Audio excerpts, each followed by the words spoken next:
वक्त हम मौजूद हैं नवादा का न्यू एरिया में, जहां की एक परिवार के 6 लोगों ने जहर खाकर आत्महत्या कर लिया। और इधर देखिए लोकेशन, ये दूसरा गेट है। उधर का गेट जो है पुलिस वालों ने सील मार दिया है, क्योंकि सभी लोग वहां पे बार बार आके परेशानी खड़े कर रहे थे, जिससे कि मकान मालिक को बहुत ही ज़्यादा दिक्कत का सामना करना पड़ता था। और ये अभी यहाँ पे मौजूद है, ये बाहर का गेट है। आइए इनसे बात करेंगे कि आखिर क्या हुआ था और क्या था मामला, क्या था सच्चाई। सर स्वागत है हमारे चैनल में आपका। सच्चाई यही थी कि वो एक बहुत ही अच्छा और ईमानदार आदमी था, बहुत ही सज्जन था, वो अपने सभी परिवार के साथ यहाँ बिजनेस में था और सही ढंग से चल रहा था। एकाएक ऐसा उन्होंने कदम क्यों उठाया, इसके बारे में हम लोग अंदरूनी बात नहीं जान सके। अच्छा।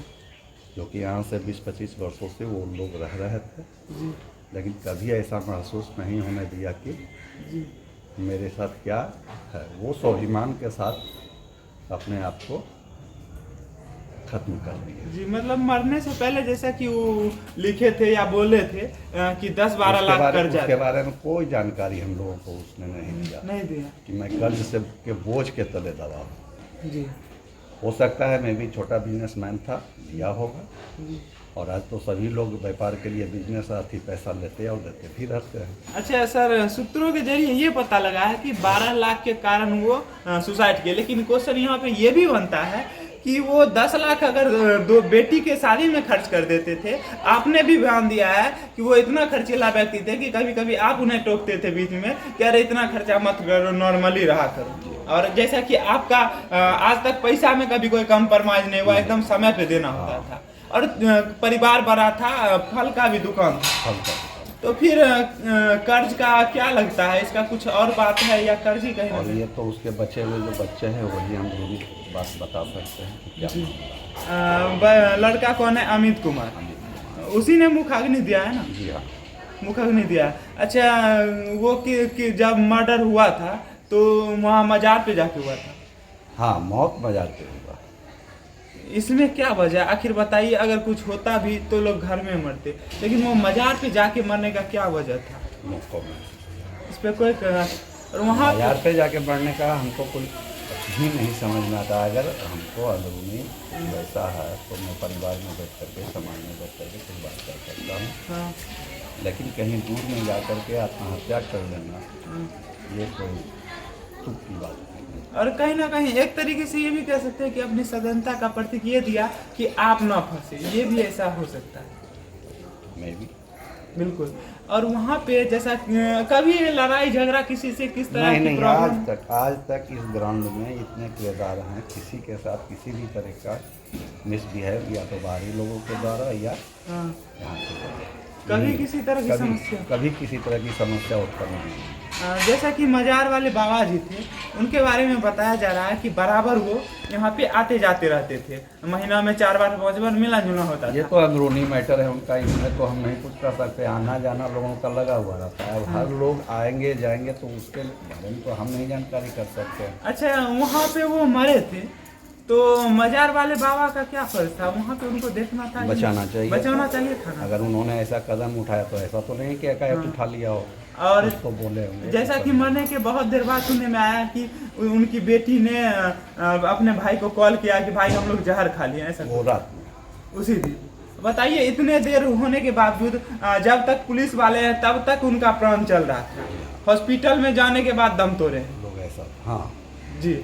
और वहाँ पे एक उनकी बेटी थी, सुनने में आया है कि उनको पावापुरी हॉस्पिटल रेफर किया गया। तो फिर वहाँ पे हॉस्पिटल वालों ने क्या किया? सुनने में आया कि 3000 रुपयों के चलते उन्हें वापस कर दिया। तो क्या कहेंगे, उस लड़की को बचाया जा सकता था? इसमें कहीं ना कहीं हमारे बिहार सरकार की स्वास्थ्य व्यवस्था सबसे गिरी हुई है, पड़ी हुई है। हो सकती है, यही बात है ना? अगर समय रहते उसका इलाज पहले देखा जाता तो शायद वो बच सकती थी। अच्छा, किस तरह का प्रोसेस था, थोड़ा बताइए। वहाँ पे गई और क्या हुआ थी? मैं डिटेल नहीं कर सकता हूँ क्योंकि मैं प्राइवेट जॉब करता हूँ, मैं बाहर था जी। और जब तक मैं आया तब तक ये सारा मामला पुलिस के पास और ये हॉस्पिटल के पास जा चुका था। अच्छा, अभी जैसा कि हम आए हैं और देखे हैं गेट बंद है, चारों तरफ से सील लॉक है। वो आज 5 दिन से बंद है, मतलब पुलिस इन्वेस्टिगेशन होने के बाद बंद है। बंद हो गया। और जब मर्डर हुआ उसके बाद किस तरह का मतलब लाश को कैसे मुखाग्नि किसने दिया? और उनकी सुनने में आया कि 2 बड़ी बेटियां भी थी, वो लोग आई कि नहीं आई?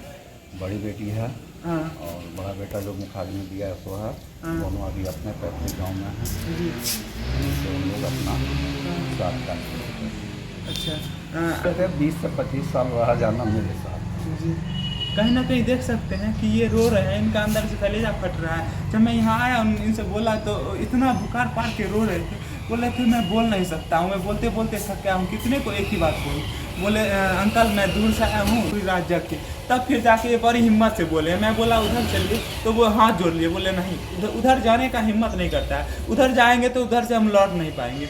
इस वजह से मैं यहाँ इनको ज़्यादा परेशान नहीं करके यहीं पे बात किया। अच्छा ये बताइए, जैसा कि वहाँ पे वो लड़का लोग आया मर्डर होने के बाद, लाश को किस मतलब घर गया है क्या, इसमें कुछ कहेंगे? इसमें हम गए ही नहीं है फिर उसके बाद। अच्छा मतलब पुलिस प्रशासन के सुपुर्द करने के बाद कोई अति नहीं, किसी भी तरीके का हमने इन्वॉल्वमेंट इसको नहीं दिया। और मैं यहाँ पर आया था, दोनों से बातचीत हुई थी और लोगों को कहा कि किसी भी प्रकार का कोई दिक्कत होगा तो बात करें। जी। तो मुखाग्नि अमित कुमार ने दिया है ना? अच्छा सुनने में आया कि उनका छोटा भाई जो है उसने कुछ कर्जा वाला जो कि कर्जा लिया था उसके ऊपर FIR दर्ज किया है। और ये भी बताया जा रहा है कि वो बार बार 6 से 7 नाम है, 6 से 7 नाम है, जिसमें टुनटुन यादव को पकड़ा गया है। सुनने में आया कि वो लोग बार बार उसे परेशान कर रहा था और 2-3 बार जो है सो मतलब बहुत 6 साल में सुनने में आया उसका कर्ज का 2 गुना देने के बावजूद भी ट्रोल किया जा रहा था। यही तो है कि अंदरूनी बात क्या है सो तो लोगों को नहीं उजागर किया है। क्या उम्मीद है पुलिस प्रशासन से न्याय होगा कि नहीं होगा? तो करना चाहिए, पुलिस अपने तरफ से इन्वेस्टिगेशन कर भी रही है। वो बात ठीक है, लेकिन सर अब आपको पता होगा 6 महीना पहले 4 महीना पहले ज़्यादा दिन नहीं वहाँ पे हुआ था समस्तीपुर में, 5 परिवार फांसी दे दिए, अभी तक उसका कोई अता पता नहीं है। क्या कहते हैं 6 परिवार और यहाँ पे जहर खाए, वो भी घर नहीं बाहर जाके मजार पे। क्या इसका राज है? क्या CBI जांच होना चाहिए कि नहीं होना चाहिए बताइए? होना चाहिए। अगर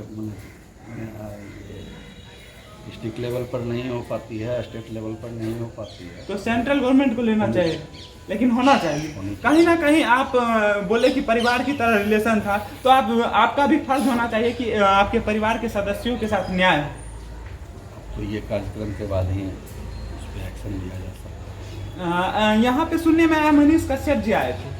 जी हाँ। और यहाँ पे वो भी अच्छे से उठा है। और कहीं ना कहीं जब भी वो कहीं पहुँचते हैं तो सुनने में आता है कि जब वो किसी का रिपोर्टिंग करते हैं तो ज़्यादातर चांसेस बन जाते हैं कि वो मुद्दा पे आवाज़ आ जाए। तो कुछ लोग उसे मारने की कोशिश किए, दबाने की कोशिश किए, जैसा कि वो बता रहे थे बयान में कि मुझे दबाया जा रहा था, मुद्दा से भटकाया जा रहा था ताकि मनीष कश्यप का विवाद छिड़ जाए और उसका मुद्दा दब जाए।